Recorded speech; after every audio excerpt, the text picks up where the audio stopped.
이런 분이 기업 총수 누구를 말할까요? 또 정말 부끄럽습니다. 왜 부끄러울까요? 그 말은 여기에 담겨 있습니다.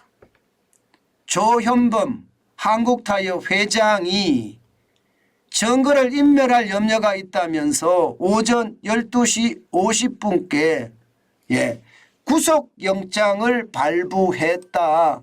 이렇게 이야기합니다. 야, 이거를 보면서 말입니다. 안 그래도 뭐 재벌 특혜니 뭐 대기업 특혜니 이렇게 이야기하면서 대한민국을 갈라치기 하는 사람들이 많잖아요.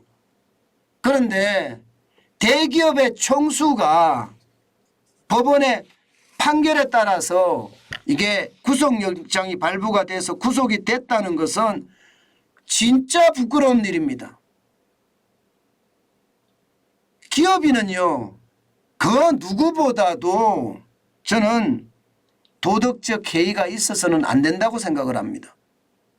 뭐 중소기업이나 뭐 중견기업이나 뭐 여기야 열심히 살아가면서 기업을 하시는 분들 저는 이해할 수 있습니다. 그러나 대기업은 상황이 좀 다르거든요. IMF 외환위기 때 무너질 때 진짜 국민들이 많이 도왔습니다. 정부도 공적 자금을 집어넣어가면서 도왔고요. 그러면서 기업을 살려놨는데 이 기업들이 이렇게까지 변질된다는 거 참 안타깝네요. 조현범 한국타이어 회장은요, 어떤 죄명으로 구속영장이 발부가 된다면요, 쉽게 말하면 특정 경제범죄 가중처벌에 대한 법률이에요. 횡령했고 배임했다는 이야기입니다. 그리고 공정거래법 위반 혐의로 지금 조사를 구속영장을 청구했다는 뜻이에요.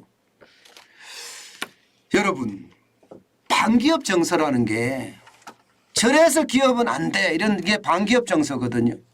바로 이런 분들 때문에 반기업 정서가 나오는 것은 아닐까, 저는 그런 생각은 해봅니다. 물론 뭐 이게 배임이나 횡령이나 이 모든 것들이 구속이 됐다고 그게 뭐 내가 다 했다. 내가 다 했다. 조현범 한국타이어 회장이 다 했다. 이렇게 이야기하기는 어려울 수도 있습니다. 왜냐하면 재판이라는 게 진위 여부는 더 가려져야 되니까요. 그렇지만 오죽했으면 법원에서 증거 인멸을 할 염려가 있다면서 구속영장까지 발부를 했을까요? 게다가 이게 조현범 이러면 여러분도 알다시피 창업자가 아닙니다. 창업자 2세예요. 부모 잘 둬서 재산 많이 물려받아서 이게 회장이 된 사람이거든요. 그러면 좀 더 열심히 해야 되는 거 아닌가요?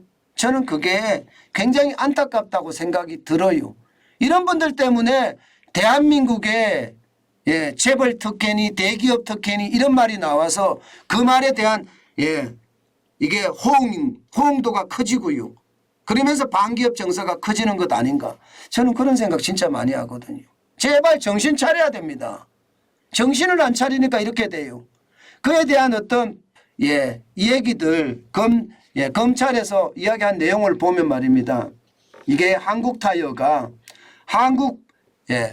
이 프리시전 웍스에다가 이게 돈을 줬는데 이거 보면 진짜 놀랍습니다. 한국 프리시전 웍스는요, 타이어 제조 설비를 한국타이어에 납품합니다. 그런데 경쟁사보다 비싼 가격에 구매를 하는 거예요. 이러면 어떻게 될까요, 여러분? 경쟁사보다 비싼 가격에 이게 구매를 하면 이게 훨씬 좋아지겠죠? 게다가 이 한국 프리시전 웍스라는 회사 여기에다가 자금을 130억 가량을 또 빌려줬대요. 이게 회사에 대한 일정 부분의 손해를 굉장히 많이 비쳤잖아요. 이게 뭐 개인적인 친분으로 빌려줬다는데 글쎄요, 이게 법인이고 회사를 가졌는데 이렇게 할 수 있을까요? 게다가 횡령 금액이 무려 말입니다. 200억 원대랍니다. 200억 원대. 그리고 이 200억 원 가지고 지금처럼 한국 프리시전 웍스에다가 130억을 빌려주기도 하고요. 여기에다가 뭐 개인 집수리도 하기도 하고요. 외제차를 구입하기도 했다고 하네요. 이것이 결국 말입니다. 대한민국에는 반기업 정서를 만들어내는 원동력입니다. 대한민국의 핵심이 여러분 우리나라의 핵심 인력이 기업이에요. 기업. 기업이 잘 나가야 대한민국이 잘 나가는데 기업에 대한 반기업 정서가 커지면 커질수록 어떻게 될까요? 기업의 지원은 하고 싶어서 정부에서 못합니다. 지금처럼 말입니다. 재벌 특혜니 대기업 특혜니 하면서 계속 반대를 하고 있는 마당에 이런 일까지 벌어지니까 참 안타깝기 거지없네요. 진짜 안타깝기 거지없네요. 왜 이런 일이 벌어질까요? 게다가 여러분 이런 담합까지 또 일어납니다. 담합까지. MKT 홀딩스라는 회사. 예.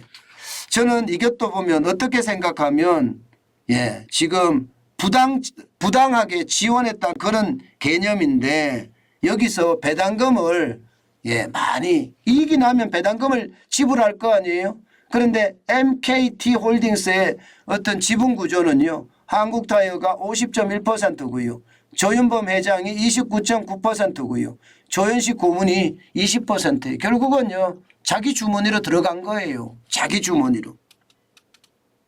예, 일감을 몰아주고 나서 거기에 대한 어떤 공정거래에 대한 위험까지도 있다고 하니까 참 안타깝습니다. 제가 이야기하고 싶은 건 그거입니다. 기업인들도요. 창업자들은 진짜 근면성실했습니다. 먹을 거 못 먹고 예, 일할 거 더 일해서 지금의 기업의 어떤 중추를 이루었거든요. 그런데 2세 3세로 내려오면서 말입니다. 이게 마약을 한다 아니면 돈을 횡령한다 착복한다 이런 일이 반복적으로 일어나거든요. 그러니까 말입니다. 모든 국민들의 지탄의 대상이 되는 거예요. 지가 돈을 벌었던 것도 아닌데 저렇게 돈을 떼먹고 횡령하고 외제차 타고 마약하고 대마초 피고 이런다는 사실이 국민들이 보기에는 안 좋죠. 기왕 말입니다. 내가 그런 대기업을 운영한다고 한다면 예 이게 뭐 시장경제 원리에 맡기던가요. 그렇지 않으면 좀 예 조심하면서 경영을 하는 것은 어떨까 싶어요. 예. 이렇게 반기업 정서를 만들어가면 대한민국은 스스로 무너져도 스스로 무너진다는 이야기가 자꾸 나오는 겁니다. 제발 예 이런 돈 떼먹고 마약하고 이런 사람들은 좀 없었으면 좋겠습니다. 어떤 분은 말입니다. 국가를 위해서 엄청나게 노력하는 그런 젊은 예, 창업자의 어떤 예, 후계자도 있거든요.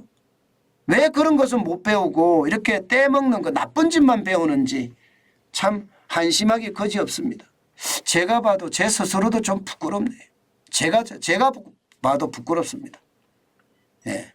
제발 그런 일들은 이제 그만 예, 이제 그만 경영은 경영답게 해야 되는 것 그 어느 때보다 중요한 요소가 아닐까 저는 다시 한번 생각해 봅니다.